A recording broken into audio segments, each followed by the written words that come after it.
This is the new Audi RS7 Performance, and behind me is San Francisco. You can probably see the Golden Gate Bridge. Now I'm out here because Audi says that California is this car's biggest market. So I want to test it out at various locations throughout San Francisco to see if it's any good. Anyway, I'm Matt Watson and you're watching CarWow. Buy, sell, CarWow.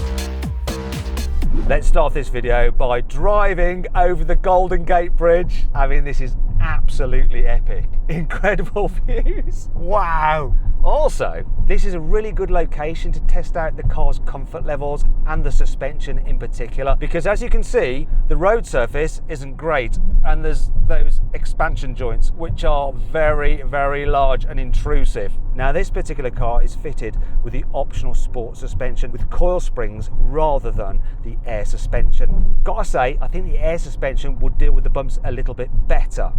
However, this is not terrible, it's livable.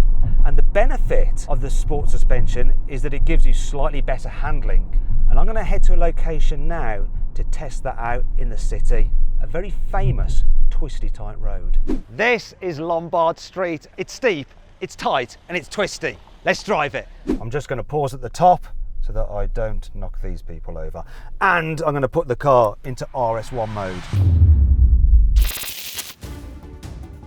That has stiffened up the suspension. It has added weight to the steering. It's sharpened the throttle response. It's made the rear differential more aggressive. Am I feeling those benefits now as I hurtle like a crazy thing down this road? Oh yes, I can.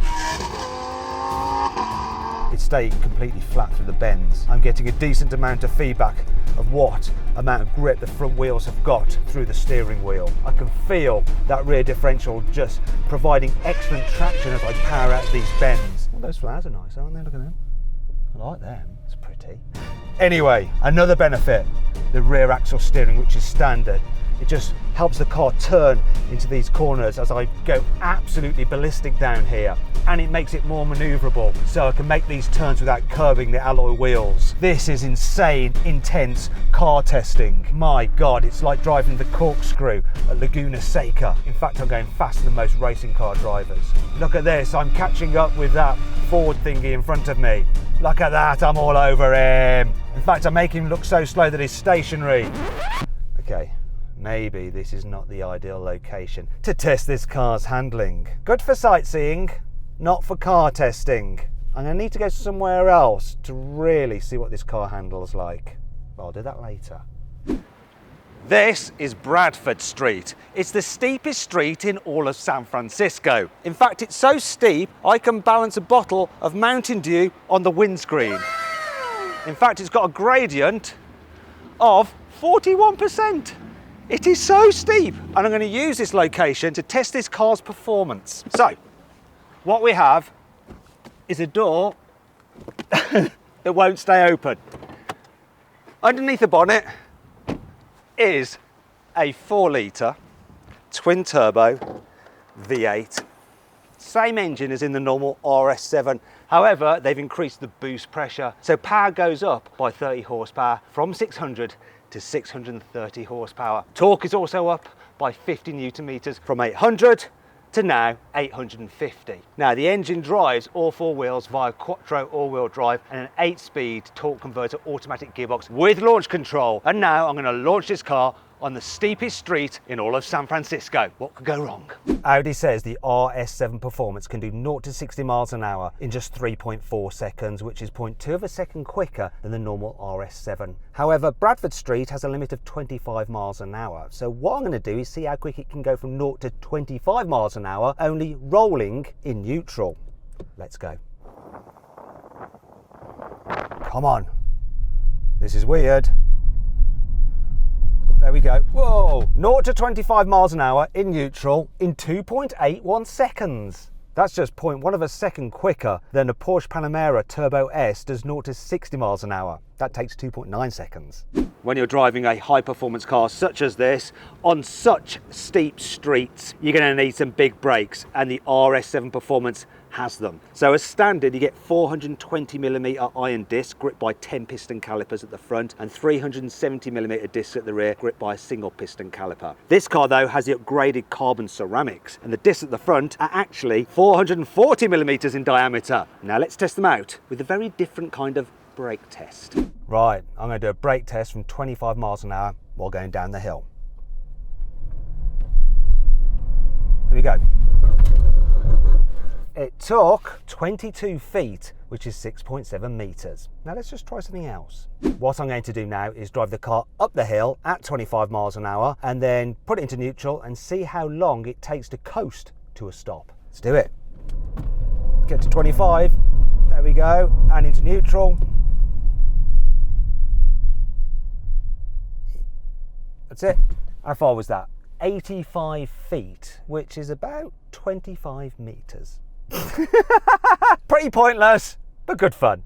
This is San Francisco City Hall. It's a beautiful piece of design, and that brings you on to the design of the Audi RS7 Performance. So it looks pretty much identical to the normal RS7, only the bits of trim were silver and now matte grey. Unless you go for a carbon version or a Vorsprung, then this bit is carbon fibre. Moving down the side, you get 22-inch alloy wheels as standard, and there's a couple of different designs. Once again, more matte grey here and here, and on the door mirrors, which will be carbon with those other two models. Here you can have different coloured brake calipers, and this one has the blue calipers. Really looks nice, especially with my favourite thing about the RS7 Performance, which is the new blue matte paint. It looks awesome.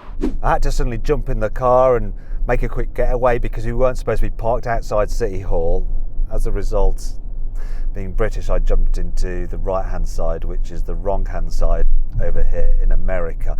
However, this does give me the opportunity to show you the changes to the inside of this performance version of the Audi RS7. And I'm going to use this little camera here to help you see what I can see. So one of the big changes is that as well as the colour red and grey for the stitching inside, you can now get blue. So there's like blue stitching here and blue stitching on the seats.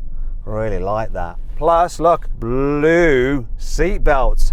Lovely. There's even blue stitching on the dash here. It's a little bit odd, this weave.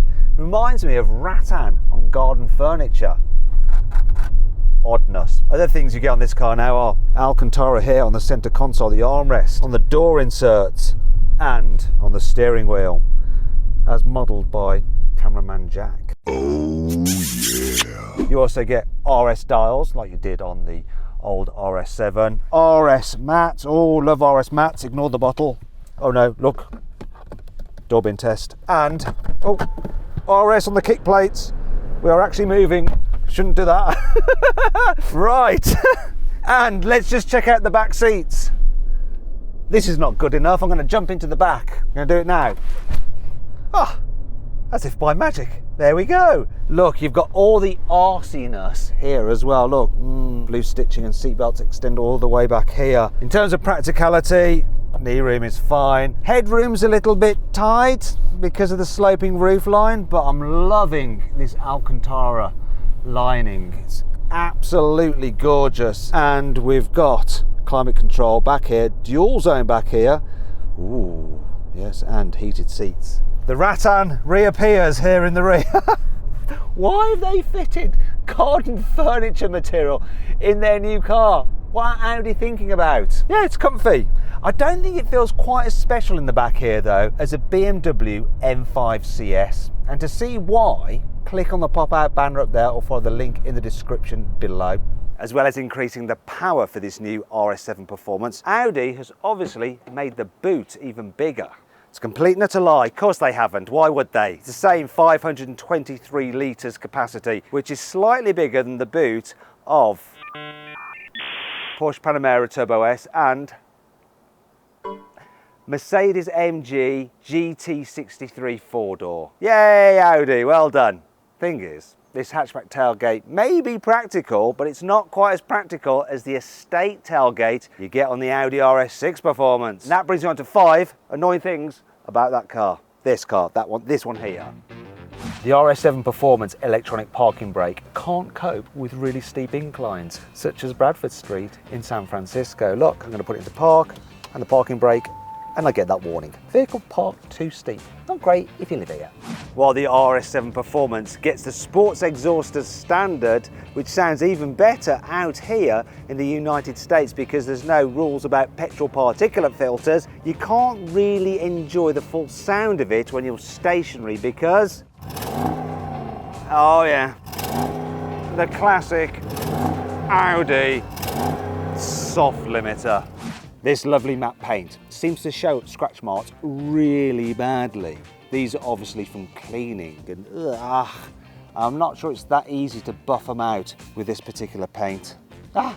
In the USA, you don't get air suspension as standard like you do in the United Kingdom. It was annoying though, isn't it, right, if you're American, which is supposed to be this car's largest market. That makes sense. The RS7 Performance costs from £116,000, which is around £20,000 more than the normal old RS7. That's a big increase. And that brings you on to 5 good things about this car. You see, as part of the price increase, you get more kit. As standard, the RS7 Performance gets a heads-up display. You also get a Bang & Olufsen stereo, plus a 360-degree surround view camera. Look, with 3D effect. Ooh, that colour doesn't quite match. Move on. Despite being fitted with extra equipment, the RS7 Performance is actually 10 kilograms lighter than the old RS7 when compared like for like. Reason being that Audi has removed some soundproofing, 8 kilograms of the stuff to make the car seem a little bit more raw. Also, the alloy wheels are 20 kilograms lighter than before. You can save even more weight if you go for the optional carbon ceramic disc. Then you save a further 34 kilograms. Despite all this, the car still weighs over 2 tons. The old RS7's top speed was electronically limited to 155 miles an hour. Here with the RS7 Performance, that limit has been raised to 174 miles an hour. And if you want to, you can pay a bit more to release the full top speed of 189 miles an hour. When you put the car into one of the RS modes, you get a special rev counter, which looks a bit weird, but it does have some shift up lights which tell you when you need to change. Unlike the old RS7, this new Performance version has special Continental Sport Contact 7 tyres, which were specifically developed for it. Right, I promised you that I would test this car on some proper twisty roads, and I've found one. The only problem is, the speed limit is 45 miles an hour. You get to 45 miles an hour this quick if you're driving the RS7. Here's a corner. I'm going around the corner quite sedately at the recommended 25 miles an hour, and then I'm going to accelerate out of the bend from 25 miles an hour. And that's the speed limit. So let's go back down. No point changing up actually, just stay in second. 25, 45, just like that. Do you know what? This engine does seem pretty angry, and the reduction of the soundproofing means you hear it even more. Just seems a little bit more on it, a bit more aggressive and a bit more intense than the normal RS7 did. It's just a shame that in this car's biggest market, the speed limits are just ridiculously low. Oh, finally, I found a faster road, but it's not particularly twisty, so I can't explore the car's handling. Now, I would like to launch the car to see how quick it is from 0 to 60 miles an hour, but even here, the limit is 55 miles an hour, so I can't do that legally. Do you know what? To test this car properly, I'm going to have to do it in the UK. I'm going to have to test it out on some twisty roads, on a track, and over the quarter mile. And I'm going to do just that. And to make sure you don't miss out on that video, ensure you're subscribed to this channel and hit the bell icon to turn your notifications on so that you're alerted when I make that upload. Though, do you know what? Rather than use the RS7, I think for a bit of variety, I'll use the RS6, because dynamically, they're exactly the same. So make sure you're subscribed.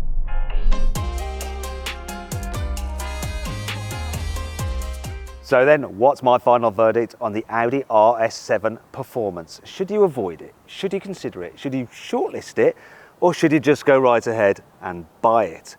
Well, I reckon you should shortlist the RS7 Performance. It's a stunning looking car, it's got loads of power, and I think it's probably good fun to drive if you can find the right roads for it. However, I'd always go for the Estate, the RS6 performance, because I'm European where the roads are just more fun.